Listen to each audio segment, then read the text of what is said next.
Lucas 19, hermanos, vamos a empezar leyendo en el versículo 28.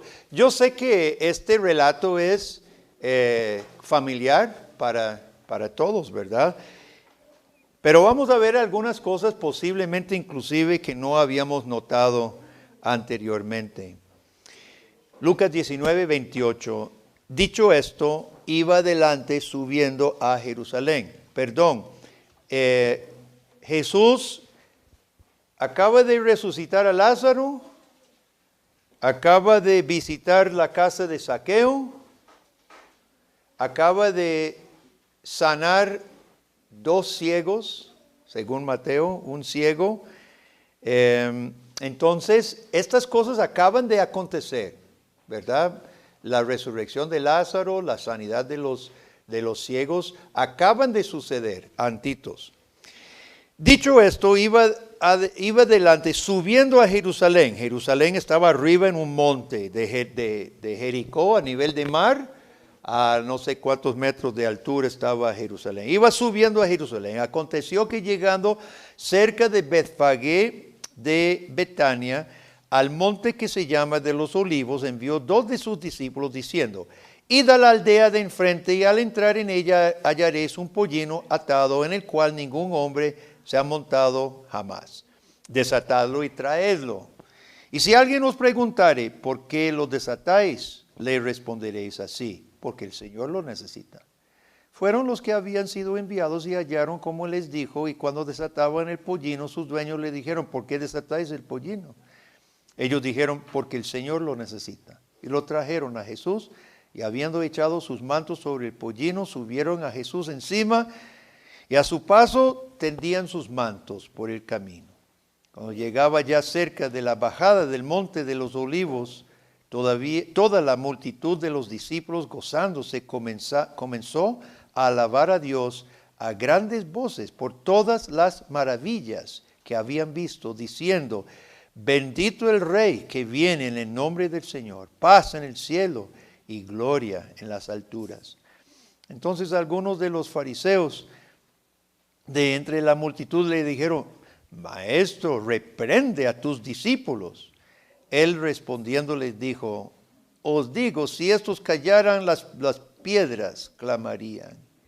Cuando llegó cerca de la ciudad, al verla, lloró sobre ella, diciendo: oh, si también tú conocieses, a lo menos en este tu día, lo que es para tu paz.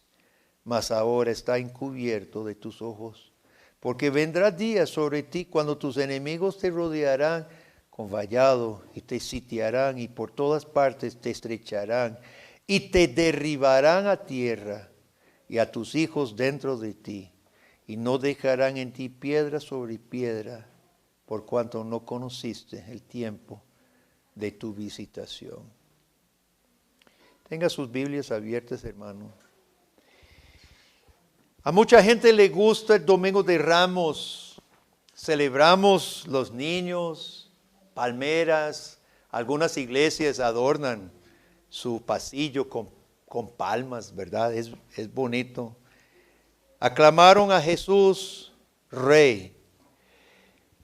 Pero amigo, ¿nunca le pareció extraño que un domingo de aleluyas y hosanas, esta es la misma semana en que recordamos la muerte, el asesinato, por decirlo así, de este mismo que aclamaban con aleluyas? ¿Qué pasó en tan poco tiempo? ¿Cómo era posible que lo crucificaran en un juicio tan fraudulento, después de haber sido recibido como el Hijo de David? Otra pregunta: ¿por qué en medio de las voces de júbilo Jesús llora? Creo que es necesario estudiar cuidadosamente los acontecimientos del Domingo de Ramos, y creo que cuando lo hacemos será necesario echar otra mirada a nuestras propias esperanzas hoy. He sugerido como título: Domingo de Ramos, ¿triunfo o tragedia? Hay aclamaciones de gozo y hay llanto. ¿Cuál es? ¿Es triunfo o es tragedia? espero poder responder la pregunta. Primero, es claro que Jesucristo como Rey sigue su misión. Él va a Jerusalén, fijó su rostro a Jerusalén, sube a Jerusalén. Esto muestra, esta definición de propósito muestra que Jesús sí es Rey, sí es Mesías. Y vamos a ver el triunfo de Jesús. Primero, pide un pollino. Nos gusta esta parte, ¿verdad? Quizás pertenecía a gente conocida, posiblemente, ¿verdad? Sin embargo, fíjese cómo él se refiere a sí mismo cuando les dice que pida. Él no dice, dígale que Jesús lo pide, Jesús de Nazaret. ¿Cómo dice? Fíjese en su Biblia. ¿Cómo manda a sus discípulos que dijeran? Dígale que el Señor lo necesita. Ese término, usted no dice, si usted está pidiendo, dígale que a Guillermo le pide una herramienta. Usted no le dice, vaya, dígale que el Señor. ¿Cuál Señor? Cuando Jesús dice el Señor, estaba utilizando el término que se traducía Adonai y Yahvé en el Antiguo Testamento por Jehová, por Dios. Dígale que el Señor lo necesita. Jesucristo se autodenomina, se llama a sí mismo el Señor, porque Jesús está consciente de quién es. Él es el Rey, Él es el Mesías. Es Dios mismo enviado. Sin embargo, hay algo curioso de su actitud. Todo le pertenecía a Jesús, obviamente. Todo le pertenece a Jesús. Como rey de los judíos, todos los pollinos en Palestina eran de él. Y como creador del universo, ¿cuánto más? Si ha habido un hombre a quien todo le pertenecía, de verdad era Jesucristo. En realidad, Jesús ni tenía necesidad de pedir permiso para ninguna cosa en este mundo, si todo es de Él. Sin embargo, les dice a sus discípulos que pidan permiso y les da una explicación que Jesús lo ocupa, el Señor lo ocupa, y no solo eso, sino promete devolverlo. En Marcos capítulo 1, Jesús dice, y dígale que yo se lo voy a devolver. ¿Cuántos sermones has escuchado sobre el burro devuelto? Ninguno. Pues hoy sí. Realmente si pensamos en esto es terrible. Aquí está el Rey del universo, devolviendo al campesino su burro. ¿Qué actitud más diferente? ¿Qué actitud más diferente demuestra Jesucristo? Diferente a tantos cristianos y diferente a muchos líderes hoy en día. Hoy oímos que tenemos derecho de tener. Yo tengo derecho a lo mejor. No han leído la Biblia y no han escuchado el sermón del burro devuelto. Jesús pide prestado un burro, un animal humilde, y lo devuelve. Hoy oímos que debemos visualizar no una Canaán como vehículo, algo un poquito más moderno y demandarlo. Toda esta atmósfera antibíblica ha afectado severamente a la iglesia. Porque en lugar de crear discípulos, ¿qué es discípulo? Seguidor, imitador.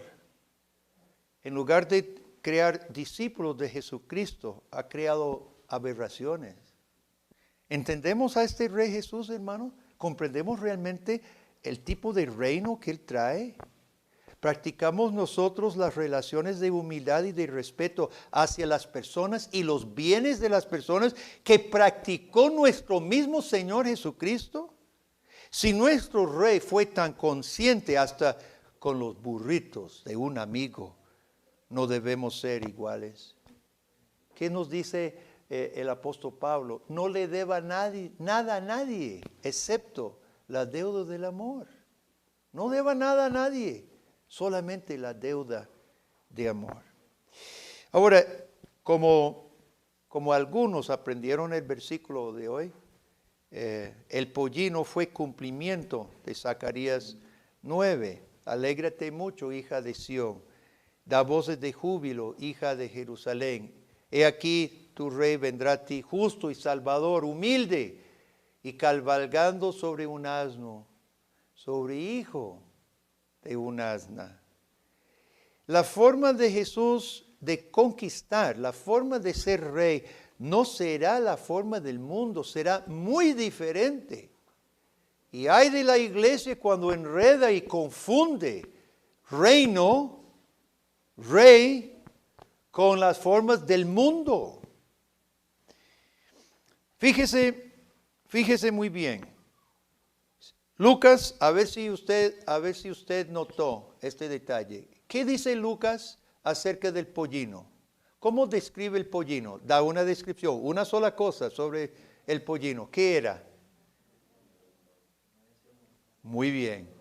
Era un pollino sobre el cual nadie nunca se había montado. Tanto Mateo como Marcos como Lucas nota ese detalle. Hermanos, cuando los tres evangelios dicen una misma cosa de algo tan simple como un burro, pongamos atención.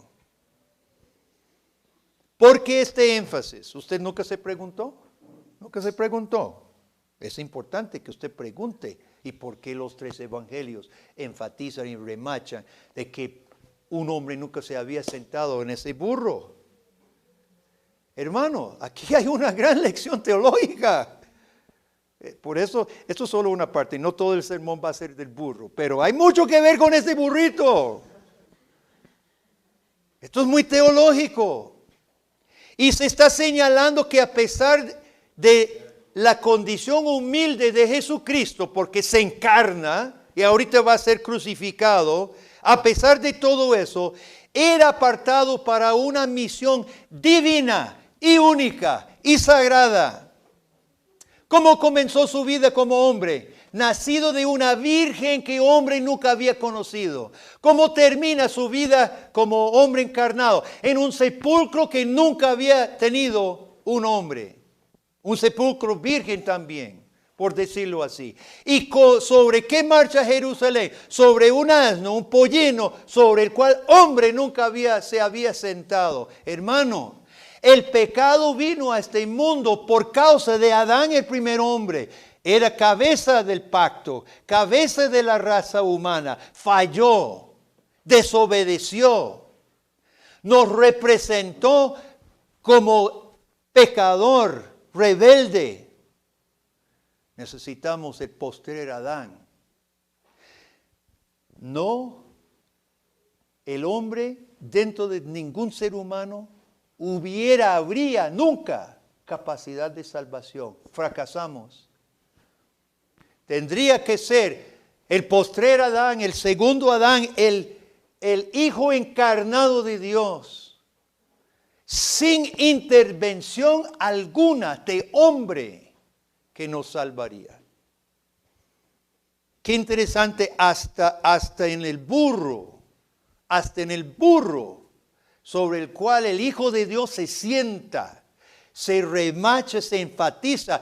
Esto no es de los humanos pecadores. Ninguna mano inmunda se había sentado sobre ese burrito. Podríamos decir era un burro virgen, dispuesto para el Hijo de Dios, Hijo de Dios, para que viniera en su misión divina, soberana, a conducirlo a Jerusalén. El hombre que trajo el pecado al mundo, no participa en la salvación que trae Jesús. La misión de Jesús es única, es soberana, es de Dios hacia el hombre y no depende de origen humano. Y si hay una doctrina reformada que nosotros guardamos con tanto respeto y tanto amor, hermano, es la gracia soberana de Dios que se está demostrando en un detalle tan pequeñito, tan humilde, tan común como esto. Jesús no pide un caballo de guerra domado por hombres, que habría sido a los ojos de los hombres lo correcto para un rey, Mesías. Pide un animal humilde, porque su reino es muy diferente. Y un animal no domado por ningún hombre. Pero ese burrito que normalmente patearía, ¿verdad? ¿Cómo se llama cuando los caballos brincan, relinchan, ¿verdad? Normalmente usted se siente en un animal de estos, primera vez, te botan.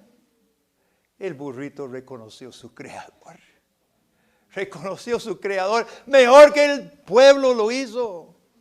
Y lo lleva tranquilamente a su destino. Sigamos. La aclamación del pueblo también concuerdan con Jesús es rey. Hosana significa salve ahora, y para eso había venido Jesucristo. Probablemente no todos entendían lo que estaban diciendo. Le faltaba pocos días para Jesús cumplir su obra de salvación. Es más, dentro de 8 días Jesús estaría resucitado en poder. Él venía para salvar. Hosana, era correcto decir Hosana, por eso cantamos Hosana y seguimos cantando Hosana, salve. Tú eres el único que salva. Jesús solo es Rey que salva. Jesús es el que viene en el nombre del Señor. Yo encontré en mis archivos, cuando todavía se leía periódicos, encontré este anuncio de 1998. No voy a preguntar cuántos no habían nacido todavía. En La Nación se está presentando un espectáculo de un hipnotizador. Y en la imprenta fina alrededor, que ustedes no pueden apreciar, primero es un show, ¿verdad? Dice, no se pierda un espectáculo que lo hará vibrar en cada uno de sus actos. Y ahí muestra algunas cosas que el hipnotizador va a hacer. Era un show. Pero fíjese lo que dice del hipnosis. Dominio del sistema nervioso. Inmunidad hacia los tóxicos. ¿Dónde estaba en la pandemia? Regresión parapsicológica. Control mental. Estos chamanes que siempre han habido ofrecen salvación, ¿dónde? No de un Dios trascendental. Ofrece hipnosis, regresión parapsicológica. Para conocerte a sí mismo, vuelva hacia adentro. Es el paganismo de toda la historia. ¿Qué ofrece el mundo para salvación? 2 cosas, entretenimiento, diversión y buscar la solución dentro de sí mismo. Pero qué tristeza cuando la iglesia absorba esa porquería y presenta la salvación como diversión y la respuesta dentro de nosotros mismos. Eso se llama traicionar al Jesús del Domingo de Ramos. Solo Jesús vino en nombre del Señor. Solo Jesús llena el requisito de Salvador. No debemos confiar en otra cosa ni en otra persona. Los jóvenes no se acuerdan de los Moonies, una secta, un coreano. No sé si salió de la iglesia presbiteriana, que es muy grande en Corea. La mayoría de los herejes salieron de los reformados. Moon decía que él vino a completar la obra de Jesucristo. Era medio teólogo. Que él vino para completar la obra de Jesucristo, así como muchos han dicho. Es importante recordar, Jesús solo, Hijo de Dios, marchó hacia Jerusalén hasta la cruz, hasta ser enterrado para resucitar con poder. Solo lo hizo con poder divino, único, Salvador. Y es importante recalcar que Jesús realmente salva. Jesús, como su salvación no depende de ningún ser humano, no depende de un hipnotizador, ningún chamán, ningún nadie. Su salvación no depende de ningún ser humano. Es importante que no depende del estado de ánimo en que usted se encuentre tampoco. La salvación que Jesús da es por fe. Y cuando usted deposita su fe en Él, te salva. Tan completo y tan sencillo como se lo estoy diciendo. Converso con muchas personas que llega a poner en tela de duda la salvación de Jesucristo porque están pasando alguna prueba, posiblemente una enfermedad, dolor físico, la pérdida, la muerte de un ser querido, alguna crisis en su vida.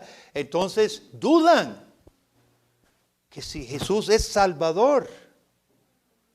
Hosana, hosana en las alturas, paz en el cielo. Domingo de Ramos fue un anticipo del triunfo total que Jesús traería en su segunda venida, no lo dude. Pero había tragedia este día, hermano. Yo nunca había notado de este grado la tragedia de este día también hasta estudiar más al fondo este pasaje. Sí hubo tragedia.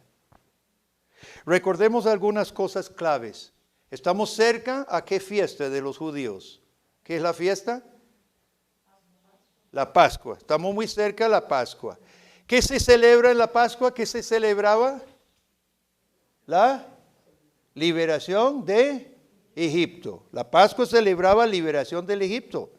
¿En qué estaban pensando todos los judíos? ¿Liberación de quiénes? De los romanos odiados que dominaban sobre ellos. Sin duda, mucho de la multitud era de Galilea, por eso iban caminando a Jerusalén, no eran de Jerusalén, era de Galilea. ¿Qué había pasado la vez pasada cuando Jesús alimentó un montón, miles, con pan? ¿Qué habían querido hacer con Jesús? Hacerlo rey.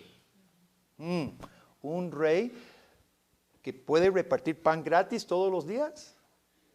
Un rey que resucita a Lázaro, sana ciegos, puede destruir a los romanos, si puede levantar muertos, puede librarnos de los romanos también. Tal vez muchas personas, hermanos, estaban pensando en que ahora Jesús se monta un animal y va caminando. Ahora sí, vamos a aclamarlo rey y nos va a librar de los romanos en la mera Pascua. Eso es buenísimo. En la mera Pascua, cuando celebramos liberación de los egipcios, vamos a ser librados de los romanos. Esto es.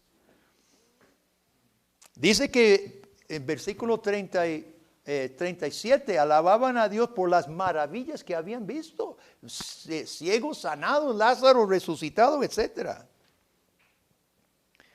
La multitud se refiere al reino de David, especialmente en Lucas. Y Jesús, entonces, hermanos, en medio de aclamaciones, en medio de la bulla, en medio de las palmeras, las ramas, Jesús para y empieza a llorar. ¿Por qué llora? Ahí dice por qué llora. Oh, si tú supieras el día de la visitación de su Dios. La ignorancia y el rechazo de los propósitos de Dios desde el principio de este pueblo testarudo hasta que viniera Jesús mismo. Ignorancia y rechazo. Y Jesús llora. Jesús como el último profeta. Recuerde que los profetas eran los fiscales del pacto. Jesús había inspirado la ley de Moisés. Y la ley de Moisés traía bendiciones, así como maldiciones. Y desde que Dios escribe el pacto en Sinaí en 1400 antes de Cristo hasta año 0, año 30, Dios había sido paciente, nunca ejecutando finalmente las maldiciones del pacto. Pero ahora Jesucristo, el último, sabe que tiene que ejecutar. Y se termina lo que Moisés había advertido y lo que Dios prometió. Y Jesús llora. Dios nunca castiga felizmente, hermano. Jesús sabe que caerá la terrible consecuencias de la desobediencia. Jesús mira de ahí a 40 años cuando dice no quedará piedra sobre piedra. Se estaba refiriendo al año 70, cuando Dios traería a los romanos, el emperador Tito, rodea la ciudad durante más de un año. Fue un sitio terrible. Murieron de hambre. Las madres se comían sus bebés recién nacidos. Finalmente tumban las murallas, entran a la ciudad, matan a filo de espada a muchos y derriban el templo y no queda piedra sobre piedra hasta hoy. Y Jesús lo sabe, Jesús lo trae, Jesús lo ejecuta. Los que andaban con él, que decían Hosana, lo más que podemos decir es que venían de expectativas mixtas. Muchos en el grupo que acompañaban a Jesús querían un rey terrenal y querían un reino de bendición terrenal. No les interesaba el tipo de reino que Jesús traía. 5 días después, si no se unieron a los líderes judíos, por lo menos no defendieron a Jesucristo. Mientras Jesús iba por el camino, escuche bien, mientras Jesús iba por el camino por el cual ellos iban, se unieron aclamándole rey. Pero cuando el camino de Jesús tomó otro rumbo hacia una cruz, todos lo dejan. Y no es esta la tentación principal de la iglesia hoy en día y de nosotros mismos, hermanos. Aclamarle a Jesús mientras me acompaña a mí. Pero ¿qué pasa cuando sus caminos no se ajustan a mis esperanzas?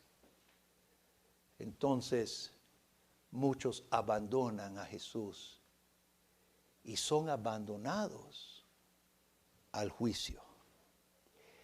Esta es la tragedia del Domingo de Ramos, hermano. La tragedia es la ignorancia con respecto a este rey que durante un tiempito le alaban. Ignorancia del reino de Cristo. Ellos querían un rey de bendición inmediata, física, un rey que hacía milagros, hacía pan, sanaba enfermos y ojalá los librara de los romanos. No entendían ni les interesaba este rey que muere en una cruz, que pasa aflicciones y que llamó a sus discípulos: el que quiere seguir en pos de mí, niéguese a sí mismo, tome su cruz y sígame. Pero hay otra tragedia, una segunda tragedia de este Domingo de Ramos, y es que a los cristianos nos ha costado hasta hoy entender el reino de Cristo. Hoy a muchos no les interesa un rey que se monta un burro y un burro prestado. No nos interesa un rey llorón, un rey humilde, un rey quebrantado. Lamentablemente seguimos queriendo un reino terrenal, mundano, de poder, riqueza, prosperidad, bendición, no un reino de cruz. Hay una forma muy fácil, hermanos, de saber qué tipo de reino usted desea y qué tipo de rey. Es muy fácil. La Biblia enseña claramente que en la prueba, la fe se ve por lo que es. Cuando Dios prueba nuestra vida, entonces nosotros manifestamos si realmente es este Jesús de la Biblia o un Jesús falso de algún invento mío. ¿En qué tipo de rey ha creído usted y a qué tipo de reino ha ingresado usted? Hagamos la pregunta de otra forma. ¿Será la voluntad de Dios que usted sufra en este mundo? ¿Que usted enferme? ¿Que usted pase tribulaciones? Muchos dirán jamás. Dios no quiere eso. Hagamos otra pregunta. ¿Quería Dios que Jesús pasara aflicciones, dolor, muerte de cruz? ¿Sí? Sí. Y no solo para perdonar los pecados, hermanos, sino Jesucristo pasa sufrimiento en unión con los cristianos de todos los siglos en este mundo, bajo la maldición de Dios, que atravesamos las consecuencias de este mundo. Jesús se une a nuestro sufrimiento. Le voy a leer tan solo 3 versículos. Pablo dice en Colosenses 1:24, ahora me gozo en lo que padezco por vosotros. Vea lo que dice Pablo. Estoy padeciendo por ustedes. Estoy en la cárcel. Estoy padeciendo palizas para poder predicar el evangelio. No por pecados estaba padeciendo. Y oiga lo que dice. Y cumplo en mi carne lo que falta de las aflicciones de Cristo por su cuerpo, que es la iglesia. ¿Qué es eso? Que falta las aflicciones de Cristo. Él nunca había pensado en eso. Jesucristo ahora, hermano, siendo nuestro Salvador, está unido como cabeza al cuerpo. Y faltan aflicciones de este cuerpo todavía hasta que venga el final. Y Pablo dice, estoy cumpliendo mi cuerpo. Lo que falta todavía hasta el día final de las aflicciones que pasarán al cuerpo de Jesucristo, al igual que todos los cristianos. Seguiremos cumpliendo nosotros las aflicciones de Cristo que faltan por cumplir.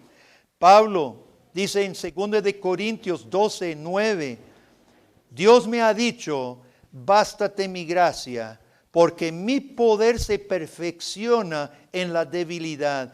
Por tanto, de buena gana me gloriaré más bien en mis debilidades, para que repose sobre mí el poder de Cristo. Por lo cual, por amor a Cristo, me gozo en las debilidades, en afrentas, en necesidades, en persecuciones, en angustias. Porque cuando soy débil, entonces soy fuerte. Porque es el poder de Jesús que se manifiesta en mi debilidad. Y finalmente Romanos 8. 16 y 17, el Espíritu mismo da testimonio a nuestro espíritu de que somos hijos de Dios. Y si hijos, también herederos, herederos de Dios, coherederos con Cristo, si es que padecemos juntamente con Él, para que juntamente con Él seamos glorificados. La Biblia está súper claro, hermano. El reino de Jesucristo incluirá tribulaciones, debilidades, privaciones, porque en medio de ellas precisamente es cuando Cristo triunfa en nosotros. Cuando nosotros servimos a Dios, cuando nosotros servimos al Evangelio, cuando nosotros servimos a nuestro prójimo, teniendo aflicciones en nuestra vida, hermano, es que el poder de Jesucristo se manifiesta en nosotros. Y tal vez nosotros necesitamos un reenfoque para nuestra vida cristiana. Muchos creen que Dios existe para hacerlos felices. Están equivocados. Muchos creen que el servicio es para llenarse a sí mismo, para estar felices aquí. Están equivocados. Dios no existe para nosotros. Nos creó para su gloria. el servicio dominical no es para hacerme a mí feliz ni enfocarme en mí, sino que yo venga aquí a pensar en Dios y alabar a Dios, adorarle a Él, escuchar su palabra. El reino de Jesucristo es contrario a muchas corrientes dentro de la misma iglesia hoy en día. De igual manera que era contrario a los deseos de su pueblo en ese momento que Jesús entró a Jerusalén. El Domingo de Ramos, en un cierto sentido, fue una tragedia, hermano. Fue un fracaso para los que no entendieron. Ellos querían otra cosa, querían un reino en que sus deseos se llenaran. Y no fue el reino que trajo Jesucristo. Fue una tragedia para las expectativas equivocadas. Pero el Domingo de Ramos fue triunfo, triunfo. Triunfo para los que entendemos. Triunfo para los que creemos que Jesús sí es Rey. Y que Jesús sí nos redime en medio de las aflicciones de este mundo. 3 preguntas para finalizar. ¿Ha cuestionado usted los propósitos de Dios en estos días? ¿Ha dudado de la voluntad de Dios para usted? ¿Ha flaqueado en su andar cristiano? Todos miremos por la fe al que vino en el nombre del Señor, al que viene humilde, cabalgando sobre un pollino. Sí, hosana, bendito el que vino para traernos salvación completa. Hosana, bendito el que es digno de seguir con toda nuestra alma en las buenas y en las malas. Amén. Oremos. Oh Señor, hosana a tu nombre. Bendito tú que viniste en el nombre del Señor. Gracias, Jesús, que por esta explicación en el Evangelio de Lucas, tan clarita, oh Cristo, sobre tú como Rey, como el tipo de reino que tú trajiste. Y gracias, Padre, por tu llamado paciente, bondadoso, de amor, a que nosotros comprendamos, recibamos y aceptemos a Cristo, único, verdadero Rey. Ayúdanos, oh Dios, a comprender cómo es tu reino, cómo son tus esperanzas, a no tener expectativas falsas que nos frustran, sino comprender que en medio de este mundo problemático, tú serás triunfador, triunfante, y harás que tu iglesia también triunfe de la forma que tú quieres, cargando una cruz, sí, llenando en nuestro cuerpo las aflicciones que faltan de Jesucristo, sí, pero cuando somos débiles, somos fuertes, porque el poder de Jesús se manifiesta en nosotros. Alabado sea tu nombre, Señor. Pedimos la gracia, la fortaleza, la paciencia para seguir a Cristo y honrar a su nombre. Amén.